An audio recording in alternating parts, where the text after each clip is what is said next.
अस्सलाम वालेकुम स्टूडेंट्स। आज जो हम दूसरा पार्ट करेंगे जोमॉर्फिक प्रोसेसेस का। पहले पार्ट के अंदर आपने देखा कि वो कौन कौन से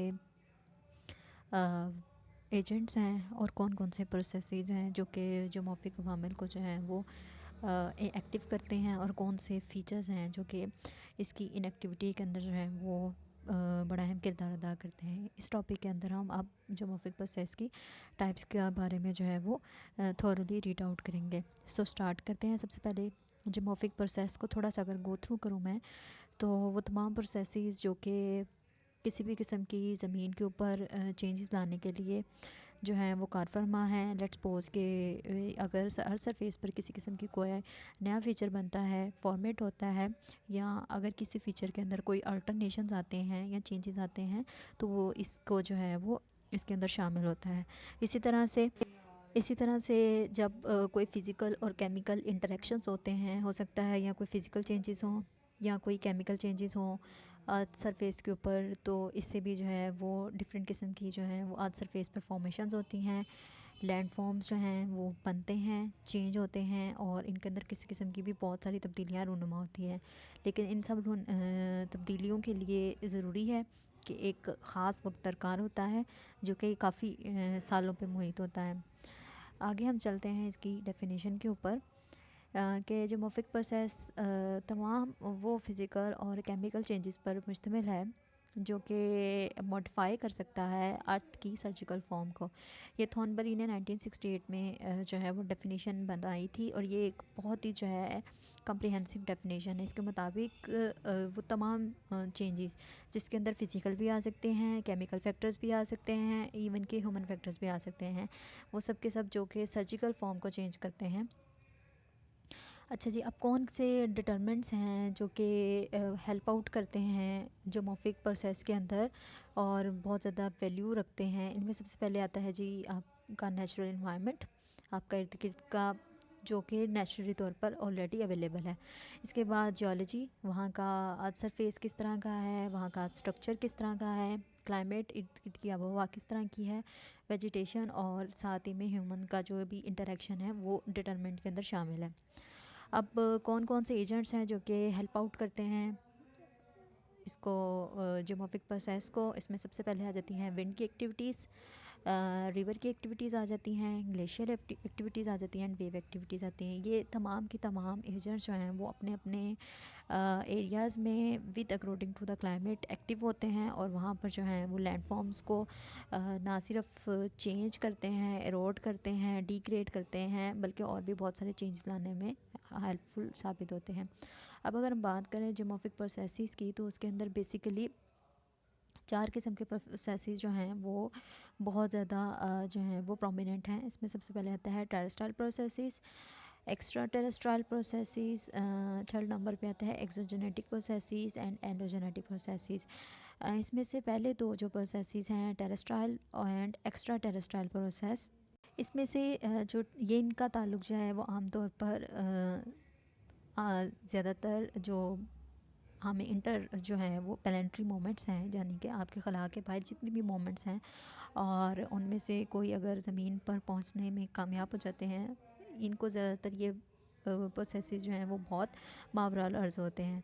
अब बेसिकली हम एक्सोजेनेटिक और एनर्जेनेटिक को हम पढ़ेंगे जो ज़्यादा वैल्यूएबल है। एक्सोजेनेटिक प्रोसेस की अगर हम बात करें, these processes are mainly land weathering processes. आमतौर पर जो है ये तमाम प्रोसेसेस आपकी ज़मीन के ऊपर रोनुमा होते हैं, और ज़मीन को मोस्टली जो है ये बहुत ज़्यादा इफ़ेक्ट करते हैं, और आमतौर पर ये जो अपनी एनर्जी जो है वो ड्राइव करते हैं एटमॉस्फेयर से, जो कि इंक्लूड करता है सन और टेक्टोनिक फोर्सेस जितनी भी शामिल हो जाती हैं।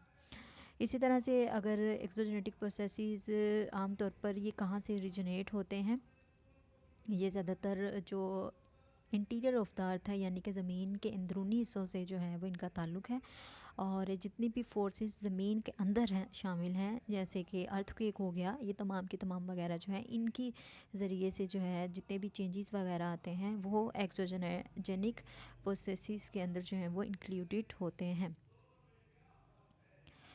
अगर हम बात करें टाइप्स ऑफ एक्सोजेनेटिक प्रोसेसेस की, तो आम तौर पर इसमें सबसे पहले आ जाती है वेदरिंग, दूसरे नंबर पे एरोजन, एरोजन को जोग्राफी की टर्म में डिग्रेडेशन भी कहते हैं।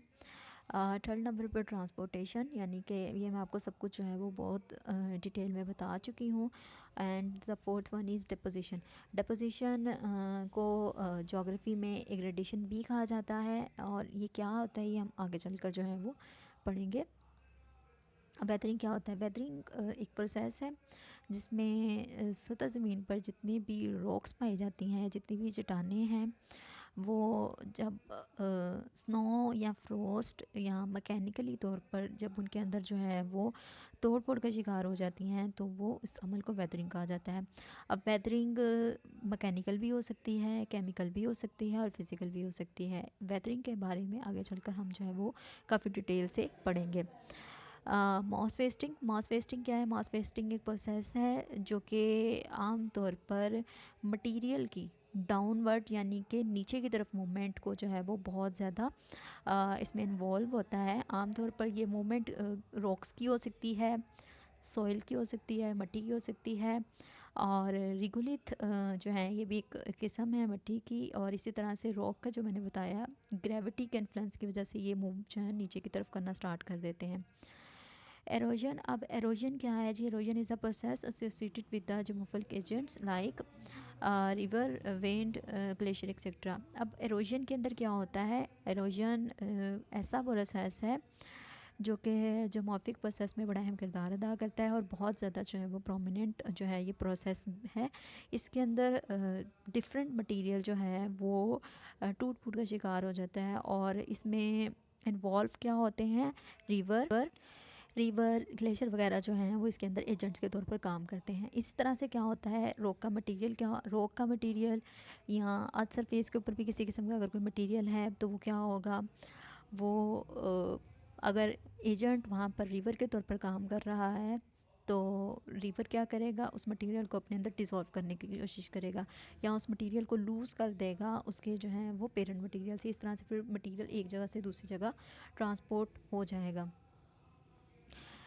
इसे डिग्रेडेशन भी कहा जाता है। अगर हम डिग्रेडेशन की बात करें तो the process of reducing the elevation of a highland due to the removal of material by the geomorphic agent may be described as degradation. अब अगर हम डिग्रेडेशन और एरोजन को साथ लेकर चलें तो इन दोनों के प्रोसेसेस जो हैं वो तकरीबन एक दूसरे से काफ़ी ज़्यादा मिलते जुलते हैं। डिग्रेडेशन में क्या होता है, कोई भी हाईलैंड है वहाँ पर उसकी एलिवेशन को वो तमाम के तमाम उसकी एलिवेशन को लो करना शुरू कर देते हैं। कोई हाईलैंड है तो वो एजेंट जो कि हम पीछे पढ़ चुके हैं, जिसमें रिवर है, विंड है, ग्लेशियर है, वो तमाम के तमाम एजेंट्स जो हैं वो किसी भी हाई लेवल एरिया को उस लेवल चेंज करना स्टार्ट कर देते हैं। किस तरह से वहाँ पर जो मटेरियल मौजूद होता है उसको रिमूव करके, इस तरह से वो हाईलैंड जो है वो लो लैंड के अंदर जो है वो चेंज हो जाता है। अगर हम डिग्रेडेशन की बात करें तो इसमें weathering, mass wasting and erosion, ये तीन फॉर्म ऑफ चेंजेस हैं जो कि शामिल हैं। अब अगर एग्रेडेशन की बात करें तो एग्रेडेशन एक ऐसा प्रोसेस है जिसमें low land due to the addition of deposition of material by the agent of gradation.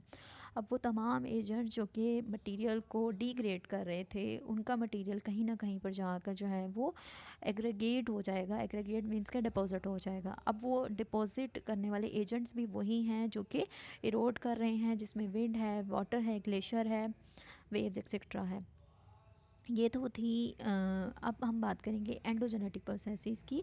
Endogenetic processes में इनर जियोमॉर्फोलॉजिकल प्रोसेसेस जो हैं वो शामिल होते हैं, यानी कि इनका ताल्लुक ज़्यादातर ज़मीन के अंदरूनी हिस्सों से होता है, जबकि एक्सोजेनेटिक प्रोसेसेस का ताल्लुक ज़्यादातर ज़मीन के बाहर की तरफ होता है। सो ये आप फ़र्क बहुत ज़्यादा प्रोमिनेंट है, इसको याद रखिएगा।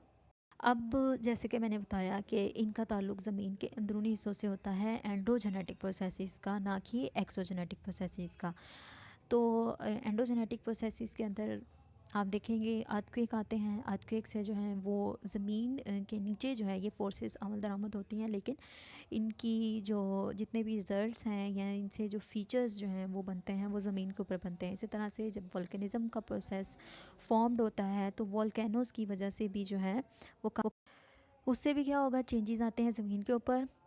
जब कोई वोल्केनिज़म का प्रोसेस होता है तो उसके बाद जो है वो वोल्केनिज्म से बहुत ज़्यादा ज़मीन पर जो फीचर्स हैं वो चेंज हो जाते हैं। इसी तरह से फोल्डिंग एंड फोल्डिंग, ये दो प्रोसेसेस हैं। फोल्डिंग जिसके अंदर ज़मीन जो है वो तहों की शक्ल इख्तियार कर लेती है, और फोल्डिंग जिसमें जब ज़मीन के दो टुकड़े अर्थक्वेक की वजह से या बहुत ज़्यादा इनर फोर्सेस की वजह से एक दूसरे से जो है वो डिस्प्लेस हो जाती हैं, तो फोल्डिंग का जो है प्रोसेस होता है।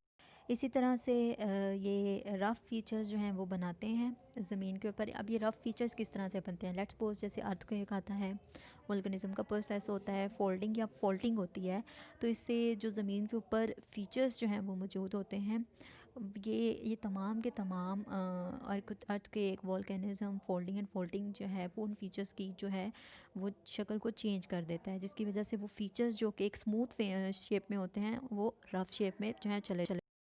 इसी तरह से ओशियानिक बेसन्स यानी कि समंदरों के नीचे जो बेसन्स हैं वहाँ पे भी जो है ये प्रोसेसेस जो हैं वो एंडोजेनेटिक प्रोसेसेस जो हैं वो कारफरमा होते हैं। ना सिर्फ ये ज़मीन खुशी के ऊपर, बल्कि आपको ये प्रोसेसेस जो हैं वो ओशन के अंदर या ओशन के बेसिस में भी मिलते हैं। इसी तरह से माउंटेन रेंजेस जितनी भी आपको मिलती हैं वहाँ पर एंडोजेनेटिक प्रोसेसेस जो हैं वो आपको काफ़ी ज़्यादा जो है वो प्रोमिनेंट नज़र आते हैं।